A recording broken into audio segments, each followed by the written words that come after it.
राम राम भैया, बंसल न्यूज में आप सभी जनों को स्वागत है और हम हैं आपके संगे प्रीता उपाध्याय। आप देख रहे हो हमाओ बुंदेलखंड। तो चलो शुरू करते हैं बुंदेलखंडी अंदाज में खबरों को सिलसिला।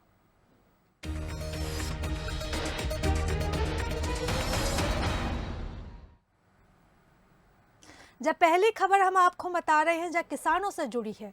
मुख्यमंत्री शिवराज सिंह चौहान ने किसानों के लाने खरीफ फसल को कर्ज चुकावे की तारीख बढ़ा दी है।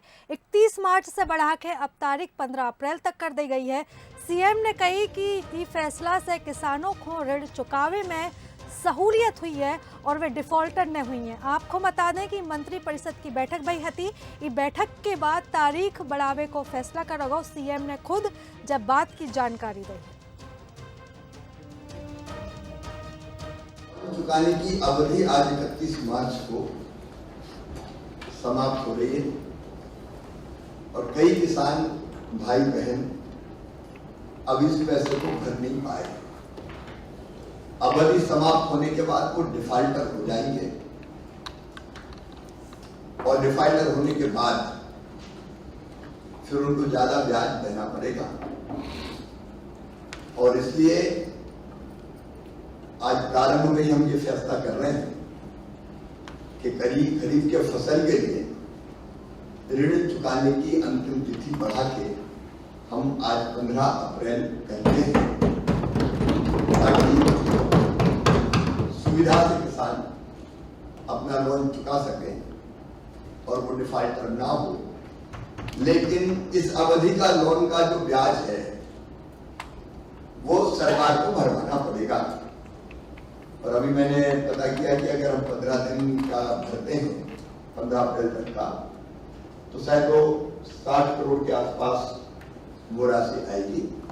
अब जितनी भी राशि आए वो किसानों की तरफ से सरकार भरवाएगी ताकि किसान 15 अप्रैल तक सुविधा से अपना लोन जमा कर सकें और डिफॉल्टर ना हो। आज हम लोग बीना में जल्द ही ऐसो सरकारी स्कूल बनने वालों है जी में अंग्रेजी मीडियम स्कूलों की पढ़ाई हुई है और एक ही स्कूल में नर्सरी से लेकर 12वीं क्लास तक की पढ़ाई हुई है। दरअसल बच्चन को सरकारी स्कूलों में प्राइवेट स्कूलों की शिक्षा मिले के लाने प्रदेश में सीएम राइज स्कूल बनाए जा रहे हैं। नई शिक्षा नीति के तहत इन स्कूलों को बनाया जा रहा है। जय कड़ी में बीना में विधायक महेश राय और कलेक्टर स्कूलों के लाने जमीन को निरीक्षण करवे गए। देहरी रोड पे 22 एकड़ जमीन को अवैध चिन्हित करो गयो है। विधायक कलेक्टर के संगे इतने अधिकारी होने से मौजूद थे। जल्द ही इतने स्कूल बनने को काम शुरू हो जाए। इशू ये आया है कि हाई टेंशन लाइन निकलने के कारण आर्किटेक्ट ने वो कैंसिल कर दी है। अब विकल्प के तौर पर एक अपना नगर कॉलोनी के पास नगर पालिका ने 5 एकड़ ज़मीन सरकारी ज़मीन अधिग्रहण की थी। सरकारी ज़मीन को अंडरटेक किया था, वो ज़मीन कम पड़ रही है। अब तीसरा विकल्प है कि देहरी रोड पर कोई कोटवार की सरकारी ज़मीन है जो लगभग 20-22 एकड़ ज़मीन है, 22 एकड़। तो वो ज़मीन ठीक है, ज़मीन और उसके कनेक्टिविटी भी ठीक है और शहर के नज़दीक है। अब आर्किटेक्ट वगैरह आएंगे उसको वो फाइनल करेंगे।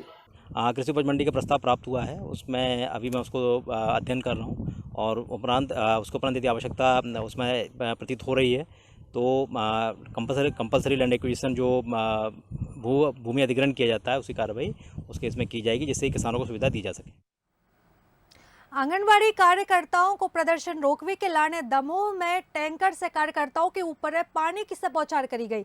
जी में एक कार्यकर्ता की तबीयत से बिगड़ गई और उनको इलाज के लाने जिला अस्पताल में भर्ती कराओ गो। आपको बता दें कि पिछले 24 दिनों से जो भाईचारे कलेक्ट्रेट कार्यालय के बाहर धरना दे हैं। इनकी सरकार से मांग है कि इन्हें नियमित करो जाए और इनकी तनख्वाह बढ़ाई जाए। कार्यकर्ताओं को कहना है कि जब तक सरकार उनकी न सुने उनको प्रदर्शन जारी रहे।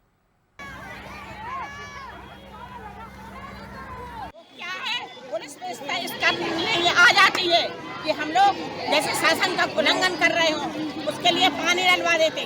उसके मुंह में एकदम पानी चला गया और वो एकदम सीना में दर्द हो गया और वो कुछ बहनें उसको अस्पताल लेके गई हैं। वो बेहोश हो गई और आंखें निकाल रही हैं। यदि हमारी किसी भी बहन को कुछ होता है तो उसका जवाबदार शासन और प्रशासन रहेगा। जब खबर सुई हम आपको दमोह से बता रहे हैं, इतने एसपी ऑफिस के बाहर शव रख के दतिया गांव के लोगों ने प्रदर्शन कर दो। दरअसल जो पूरा मामला आत्महत्या से जुड़ो है, बताओ जा रहा है कि गांव के बुजुर्ग ने आत्महत्या कर ली थी काहे कि उको मोड़ा गांव की एक मोड़ी खून लेके भग गो हतो और पुलिस बारे बेर बेर उखो थाने बुला के पूछताछ कर रहे थे, जिसे परेशान होकर बुजुर्ग ने खुदकुशी कर ली। कांग्रेस कार्यकर्ता के नेतृत्व में प्रदर्शन करो गाँव और जो कार्यकर्ता और गांव वाले पुलिस वाले खून दोषी ठहरा रहे हैं और एसपी से कार्रवाई की बात कह रहे हैं। ये बात बहुत ही दुखद और बहुत ही शर्मनाक है, क्योंकि इसमें पुलिस इन्वॉल्व है। ये 50 वर्षीय जीवन लाल करके व्यक्ति हैं, इनके बेटे पे आरोप लगाए गए कि आपका लड़का किसी लड़की के साथ अफेयर था तो उन्होंने शादी कर लिया, उसके साथ चला गया। वहाँ पर जीवन पटेल है, उसका लड़का वहीं के गांव की एक आदिवासी समाज की एक बच्ची को भगा के ले गया था, जिस पर थाना पटेराम में प्रकरण कायम है। उस बच्ची की तलाश में उनके घर पे गए थे और जीवन पटेल से पूछताछ की गई थी कि आपके बच्चा बच्ची को भगा के ले गया है, उसको कहीं से पर मिला करके पेश कर दें।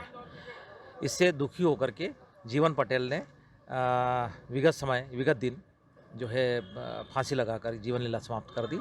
अब उसके परिजन ये आरोप लगा रहे हैं पुलिस पे कि पुलिस ने इनको परेशान किया, जिसकी वजह से इसने फांसी लगाई है। तो भैया हमारे बुंदेलखंड में आज के लाने बस इतना ही। कल फिर से जय टाइम पे आपसे मुलाकात हुई है। ऐसे ही बुंदेली खबरों के संगे दो इजाजत। राम राम।